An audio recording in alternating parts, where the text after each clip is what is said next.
গত সরকার চলে যাওয়ার পর থেকে কিন্তু আপনি বলে আসছেন যে এই নির্বাচনটা খুব সহজ হবে না, যদিও নির্বাচনটা খুব সহজই হওয়ার কথা আপনার জনপ্রিয়তা, বিএনপির জনপ্রিয়তা সবকিছু মিলে।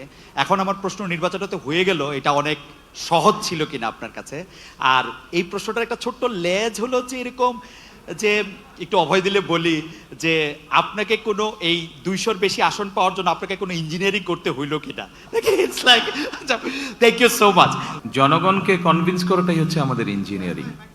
জনগণকে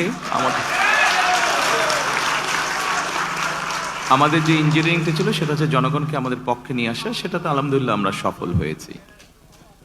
আর জনগণকে কনভিন্স করে একটি সুষ্ঠু সুন্দর পরিবেশ এনশিওর করাটাই ছিল আপনার প্রথম প্রশ্নের উত্তর।